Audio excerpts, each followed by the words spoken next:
Yeah, we said rate of change is a local phenomenon. It happens at the current value of x. So if I just pause things here, right here,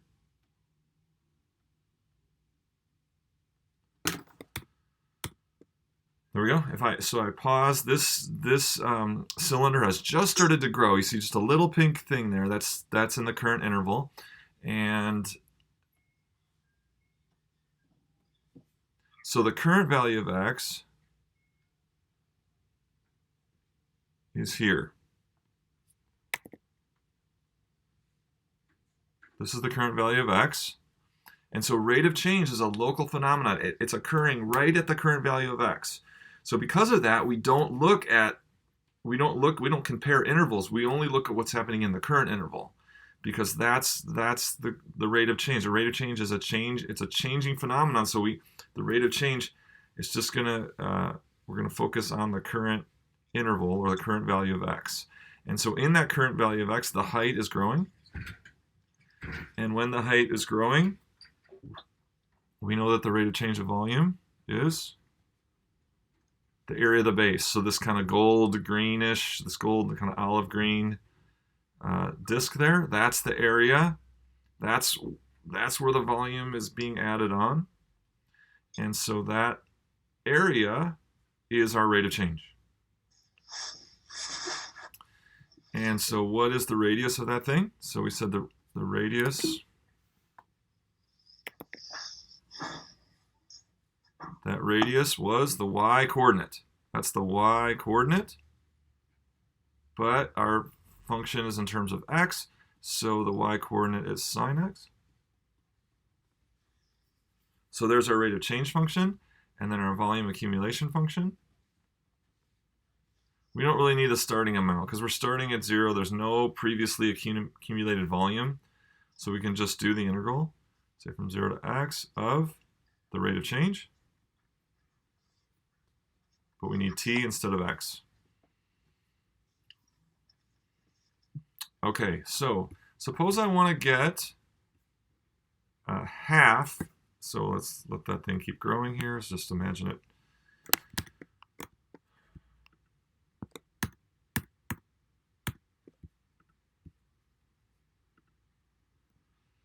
So imagine that thing growing. And so then to get the volume of the whole football, what do? This x value right here is x equals pi. So this function gives us the volume at any value of x, the currently accumulated volume along the way. So to get the whole volume, we want the volume at the final value of x, or v of pi. And that's the volume of the whole volume of completed solid.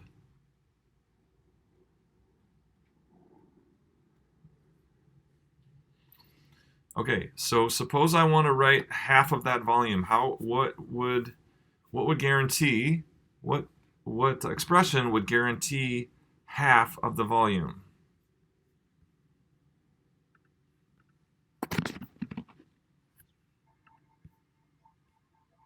So I've got that here.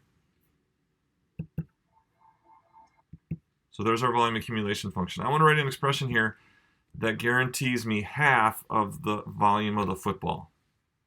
What should I write? 0.5 times v of pi. Good. So just take the whole volume and divide it by 2. That'll guarantee.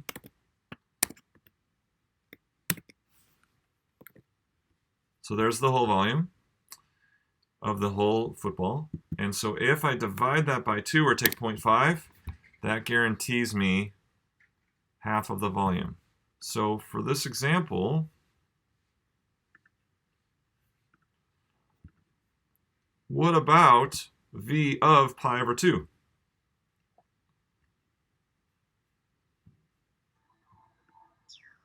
So something like right about there. Stop. What about v of pi over 2? Will that give me half of the volume or not? For this example, Probably yes, because it's symmetrical, but not all like solids, like full solids, are symmetrical. Excellent. Right. So you see that the volume that I've accumulated so far at pi over 2, by symmetry, that volume is going to be the same as the remaining volume to get up to v of pi. So we're expecting that if I put v of pi over 2, we're expecting half the volume. So let's check. So I'm going to come here. I'm going to do v of now pi over 2, and we're going to verify that we do get half of the volume. Yeah, so those are equal, right? So this is truly half of the volume. And then in this case, because letting x increase halfway also gives us half of the volume, and we can see that by the values here, that this is the half the volume, also half the volume occurring when we've accumulated half of the cylinders. Okay, questions about that? Okay, so then you guys, for the homework over the weekend, you worked on this one. So let's work through this one.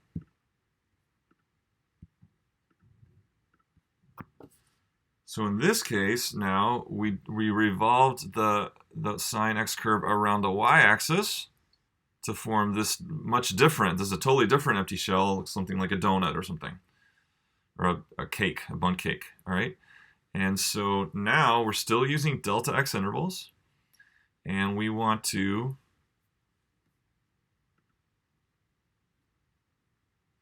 so let me pause it here if I can.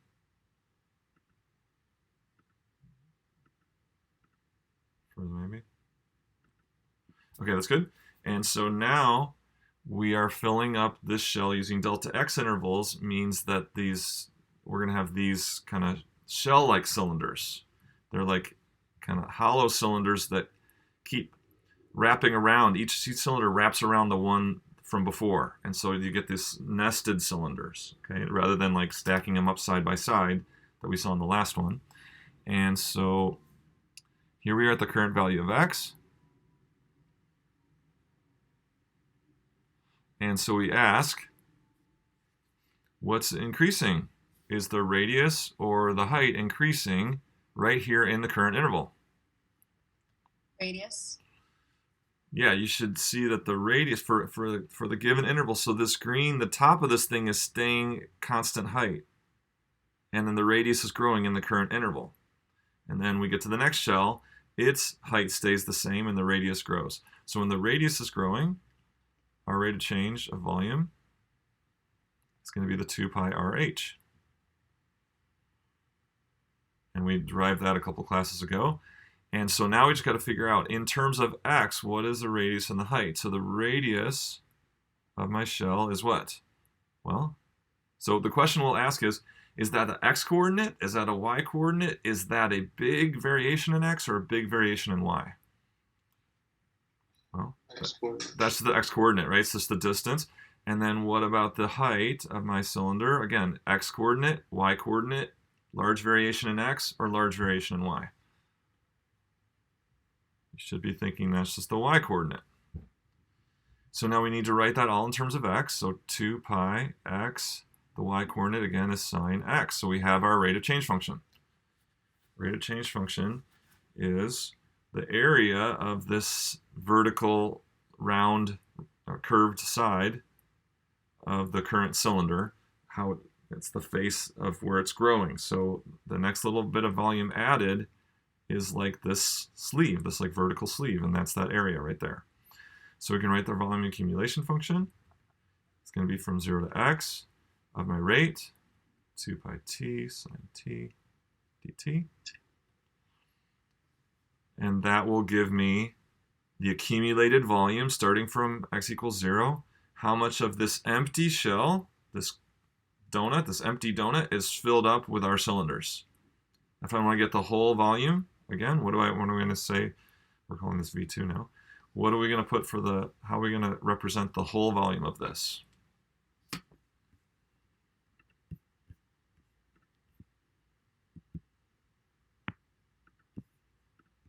Anybody? V of pi. V of pi again, right? V of pi again. Okay, so I'm going to put in my volume accumulation function, Control-Shift-I, and this is what you guys did for homework. Any questions, you can just fire them out. So we had 2 pi t sine t, and then dt. So there's our volume accumulation function, and we want to do v, now this is v2, I called it, of pi. Okay, and this was the number I gave you to check your work, and so the whole volume is 19.7392. Okay, how do I guarantee half of this volume? So I got this volume of this whole donut, and I want to split it in 2 pieces, so we each have an equal amount to eat. And how do I guarantee that? What expression do I put in to guarantee I'm getting half the volume? V of pi divided Half by v2 pi. Yeah, you're gonna take that volume and literally divide it by 2. That will guarantee half, right? Take the volume, the full volume, and divide it by 2. This just makes sense. That will guarantee half. So then the question is, when we're halfway done accumulating, and when x is pi over 2,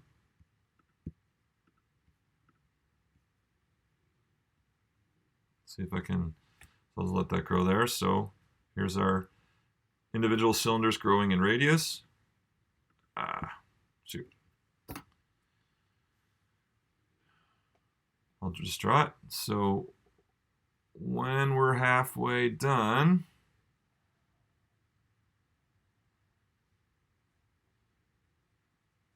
something like that.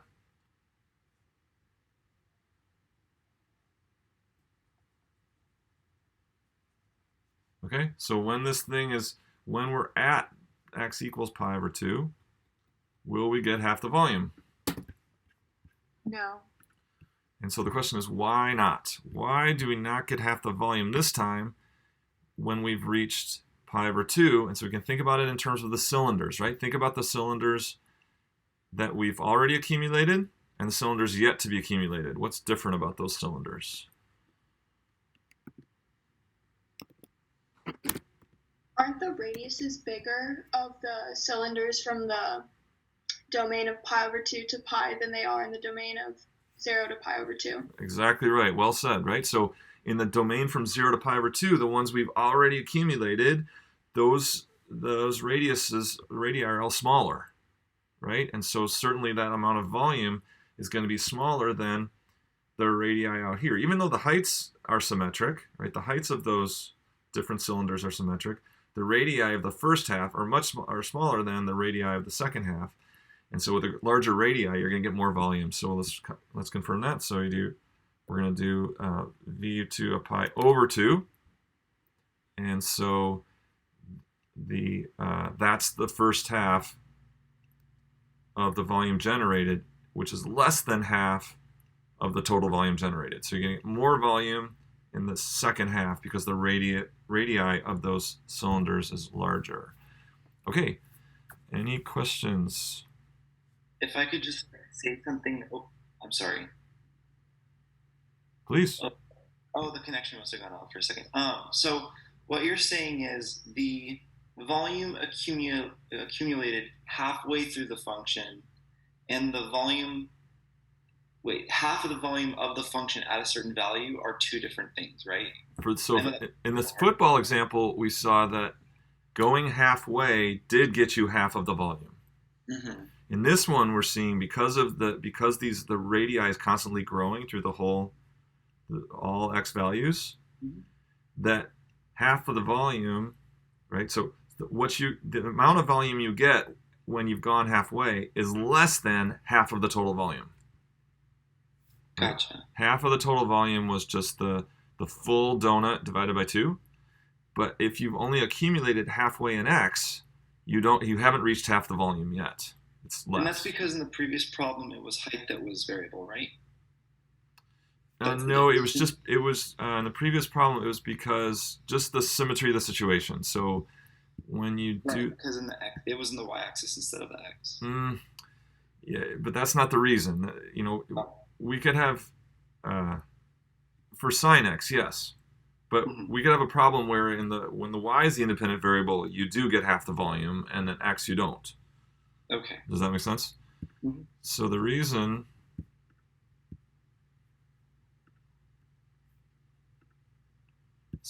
do you see that just by observation, that is half of the volume, and you're going to get the Right. same amount of volume in the second half. Oh, okay. You see that? That's Yes. half, and then it's like cutting a football in half. Okay, so it's just observation then. Well, no, Sorry, I'm we just trying to verified find it. We my verified slides. it with GC. You know, we predicted it by observation, but then we verified it. You know, Okay. we proved it with GC. Okay. Other questions? Okay, so we're going to start the new example, and that new I'm sorry, I just have one question. sure thing. So could you use the same logic with the second animation and say that because the hollow dome is not, like the way it's getting filled is not symmetrical, so then you could say that that's the reason why it's So not the half reason why is when in the first half of the x values, the radii are smaller. So the volume, the generated volume by those cylinders is going to be less than the generated volume by cylinders that have a greater radius. in the second half. In the Okay, second half. I understand. Thank you. There is still symmetry here, right? There's symmetry of height of those cylinders. Right. The height follows the same profile down as it does up. So the heights even out, but the radii do not.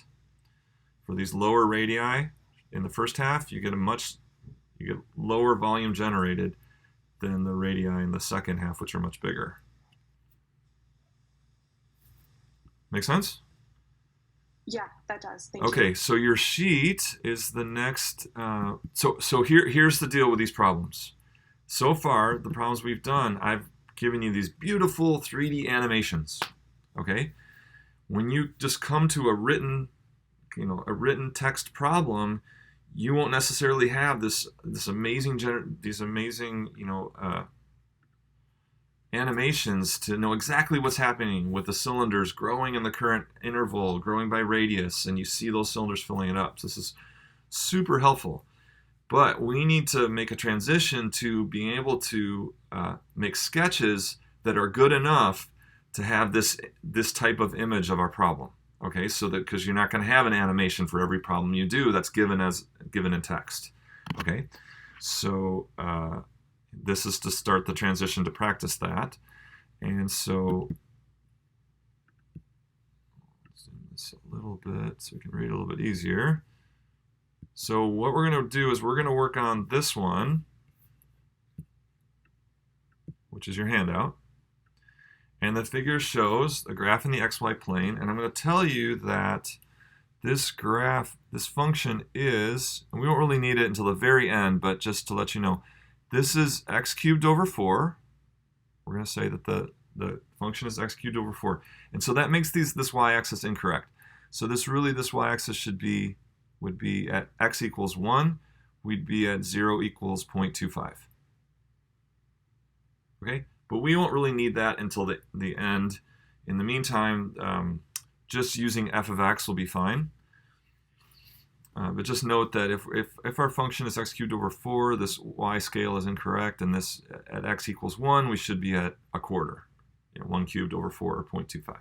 Okay, so we have this graph in the xy plane. We're going to imagine it rotated around the y-axis to make a shell. Okay, and I should say, yeah, so the graph is the region. There should be some more explanation here. The region is formed by f of x, y equals 0, and x equals 0. So those three graphs form this region. So y equals 0. What is y equals 0? With the y-axis? The x-axis. Okay, make sure you know that y equals 0 is the x-axis. So many students have, if you make that mistake, then you do a bunch of work on a volume problem and it's all wrong. All the work is wrong. Y equals 0, all the points whose y coordinate is 0. So that's this right here. That's the x-axis. Oh, so this is not right. So then the other thing is x equals 1. Sorry. So the region is defined by f of x, y equals 0, which is the x-axis, and x equals 1.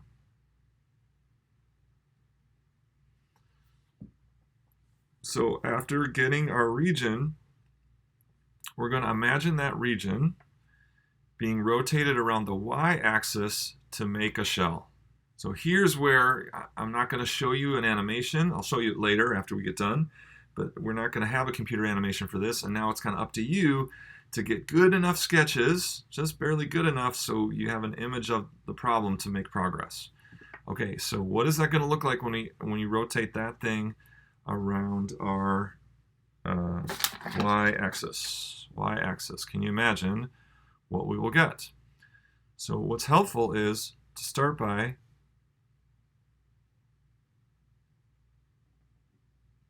drawing what it will be when it's halfway around. So here's, if we were revolving this around the y-axis, when we get halfway, it'll look like this.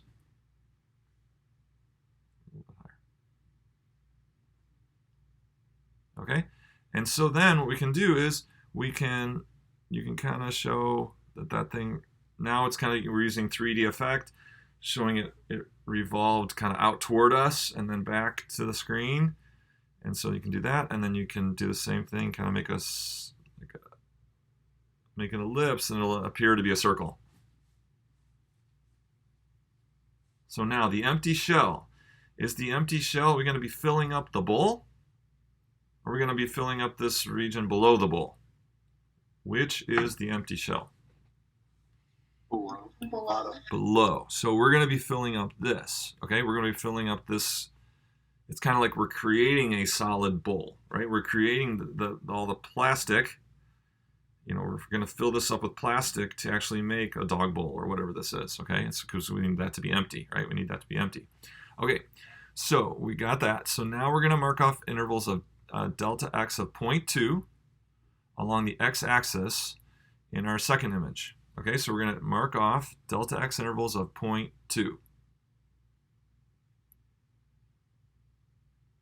So at 0.2, 0.4, 0.6, 0.8, and 1. So we're going to make, and when you're doing this, you want to make, I chose 0.2 because it's a pretty wide interval. If you make the intervals too small, the picture can get really messy really fast. So always start with, you know, big enough intervals so that things won't get too cluttered, okay?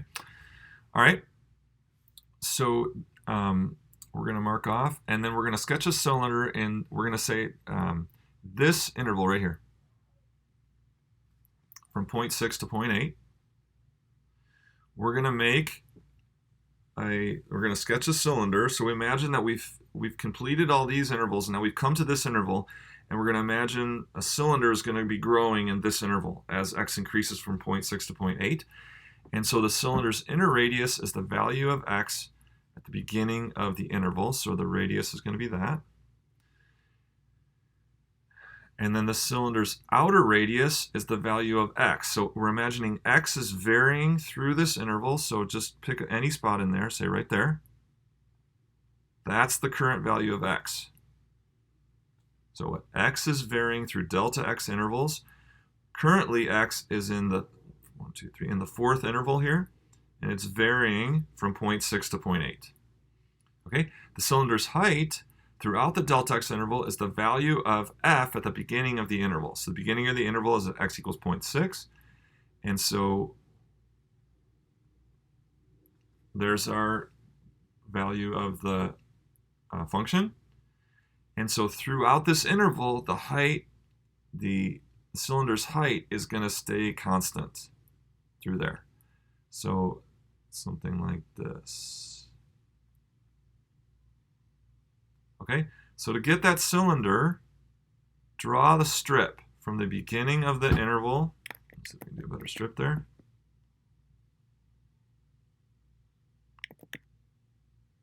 Okay, draw a strip as that constant height. And then to get the cylinder, we're going to imagine rotating that strip the same way we rotated the region to get the shell. So we're going to rotate that strip just like I rotated the region and got this shell. So when I do that, so again, sketch it when it's halfway, so 0.6, Something like this, right? Maybe a little taller there. Something like that. So now that's when that strip is halfway around. And by the way, this is, I'm walking us through the steps of the volumes of revolution approach. That's the handout that I posted last week that I reminded you about. This is going to be a really great reference, this walking through the 10 steps to do these problems, okay? So we're kind of walking through those steps in this worksheet. All right, and so we rotate that strip, and so you can kind of make like a flat circle for the inside radius, and then this is where it gets tricky, and then for the outside radius, like that, and then we can do the same thing here at the bottom, and then we have our typical shell growing in the current X interval. Okay, I'll stop there and see if there's any questions. So we just did part B. We just did part B. I just have a question in regards to the X value. Yeah. Could you have chosen 0.8 as the X value? Yes, but I just emphasized that X is, we want to imagine X is varying through these intervals, right? Variables vary. So we want to, so as X varies, we're just going to pause a moment like during the current interval. Oh, okay. Okay, so yeah, that's okay. But if I were just to hit pause, the chances that X would land at the end of an interval perfectly that are very, very low, right? So yes. If I'm just pausing in the current interval, if I'm just pausing it anywhere, it's more realistic just to throw it somewhere along the way. Okay, perfect. Thank you. That reminds us that X is varying through the intervals, that it's not just jumping from one endpoint to the next. Okay, and so then what is this? So in the current interval, here's the start of the interval. What is that width right there? 0.2. Delta X. Okay, anybody else? So it's the delta X is 0.2. That's the width of my fixed intervals. Now I'm saying, what is the dx? dx, right? It's how much X has varied in the current interval, right? I didn't necessarily put that at 0.1, so that X can be anywhere in there. So remember, as X varies through delta X intervals, dx is the amount so far in the current interval. And that will be this little thickness of our cylinder. Do you see that? Our little thickness of our cylinder will be that dx. Okay, and so then when we get to integral, that means that the delta X intervals are super small, right? And so if they're super small, then we imagine these delta X intervals are really small and these cylinders are super thin. And when we say they're thin enough, when the intervals are small enough, then the cylinders then fill up this shell like perfectly, right? So they match the top of the curve perfectly, so there's not this chunky step estimate, right? So with these big intervals, you have these steps, right? The cylinders step up in size, and so we don't get an accurate volume, right? We don't get an accurate accumulation of volume.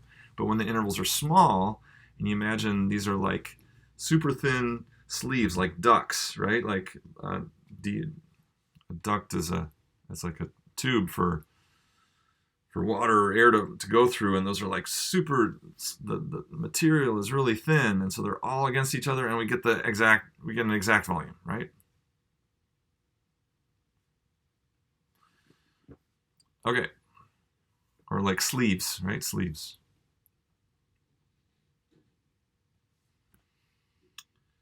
And so now we've got, so these sketches will be good enough for us to write the volume accumulation function, right? If we can get to this, something close to this, then we're imagining it well enough to write the volume accumulation function, Okay, so let's watch it pretty though.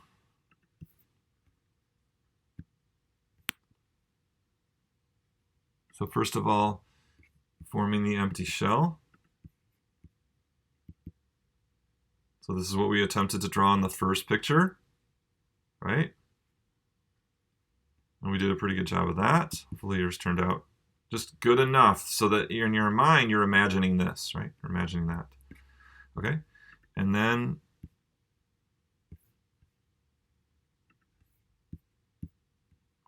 what did we rotating around the y-axis?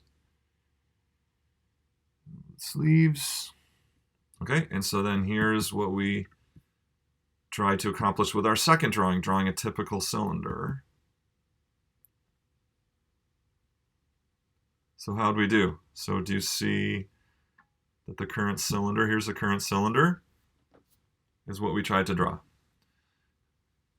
I did okay. Hopefully yours is okay as well, just okay enough that this is what you're imagining, that these cylinders are filling up the empty shell. Okay, so now that we've got that, we ask ourselves, what is changing of this current cylinder? So this, in the current interval, what's changing, the height or the radius? Radius. Radius is changing, right? dx is increasing, right? dx, as x increases, dx increases. And we said the height in the current interval, that height is staying the same. Therefore, our volume accumulation is?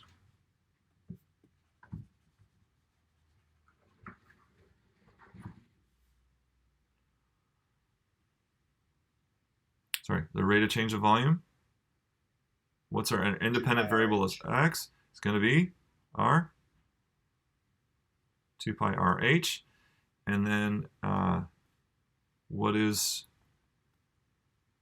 r? So see if you can finish it. So you want to write this in terms of x, right? Where the function is x cubed over 4. So see if you can finish writing the rate function and set up the volume function. So you want to write the rate function and set up the volume function. Good. So what is the radius? So again, x coordinate, y coordinate, big change in x, big change in y. X coordinate. X coordinate. Height, x coordinate, y coordinate, big change in x, big change in y. Y coordinate. Y coordinate. Now we need to write that all in terms of x. Well, x is already in terms of x. Just leave it. What is y? X cubed over 4. There's my rate of change function. Okay, so the volume will be function of x.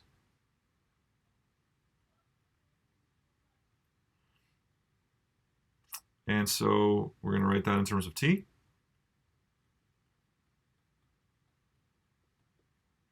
And let's just talk real fast here. How will I get the full volume of the plastic that makes up the bowl? How do I get the full volume? What will I write? V of what? 1. V of 1. Okay. Will V of 0.5 be half of the plastic?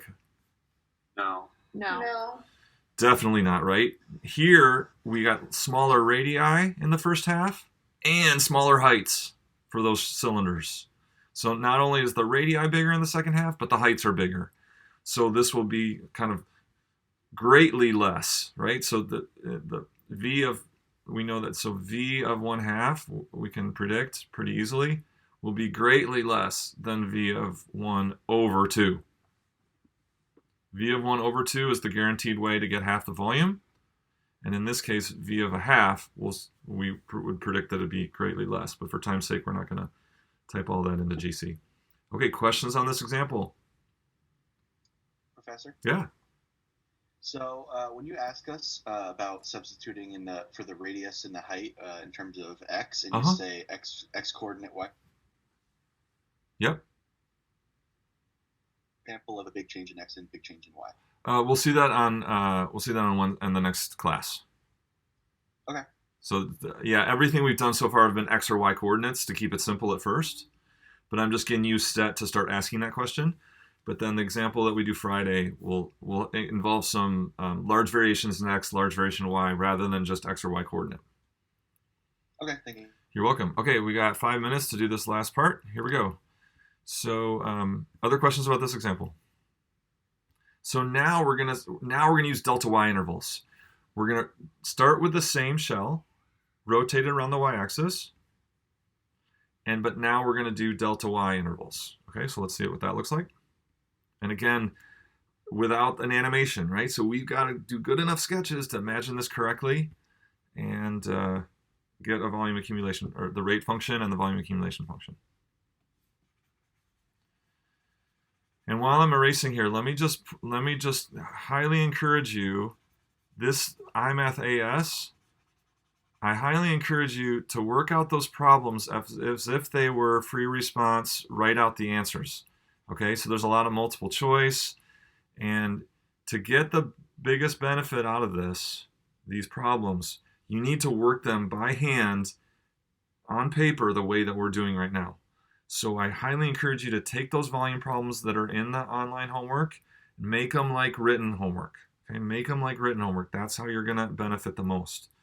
There may be a little bit of detrimental effect of just answering all the questions online. So you got to practice what we're doing right now. Okay, so turn those questions into written homework problems as you do them. Okay, so now we got the same thing, and now we're going to do delta y intervals. And we know the scale is wrong, but we're still going to just do every 2 tick marks up to point. So this is at 0.25. And so then let's pick this third interval here, okay? So this is not from 0.4 to 0.6, it's from something else, but we'll pick this third interval. And what we're going to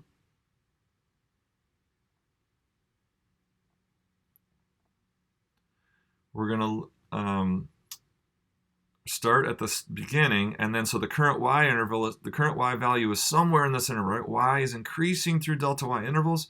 And so just somewhere along there is the current value of y. Not necessarily halfway, definitely not all the way. So somewhere in there is the current value of y. We imagine y is increasing, right? Y is increasing. And so what we're going to do is we're going to let the cylinder's outer radius be 1 all the way out here. And the cylinder's inner radius is at the function. Okay? And those radii are going to stay the same as y increases. And so now at the current value of y, we have the same 2 x values that we did before.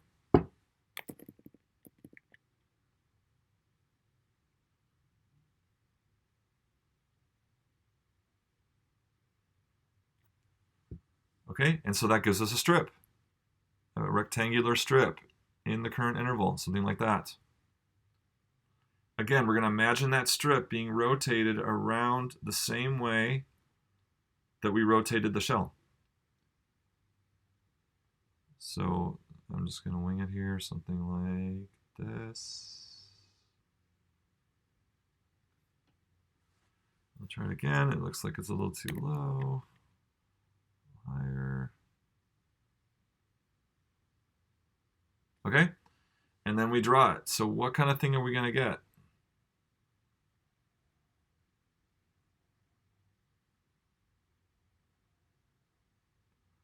This can tend to get really messy really fast. One more ring.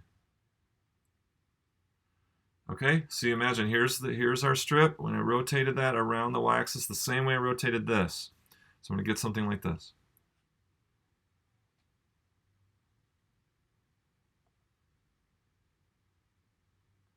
So that's what that thing looks like. Are these growing in radius or height as y increases? Height. Height. There's our dy in the current interval. They're growing in height. Therefore,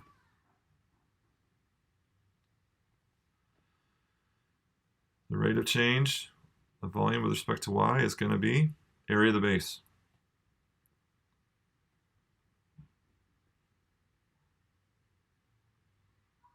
So how do we get this area right here? It's going to be the area of the disk, the whole disk minus the area of the ring. So it's going to be pi r outer squared minus pi r inner squared. What's our outer radius? Our outer radius is always 1. For all of these cylinders, it's always going to be 1.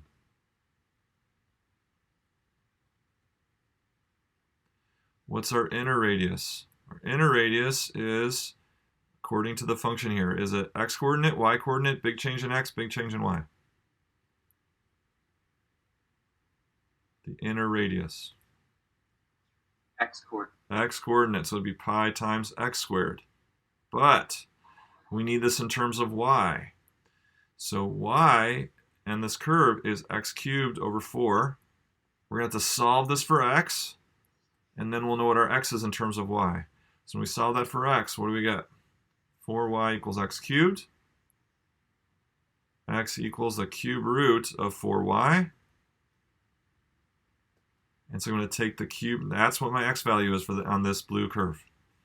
And that's what I need in there. So I'm going to take that thing and square it, and then I'll have my rate function. Pi times 1 squared minus pi times cube root of 4y squared will be my rate function.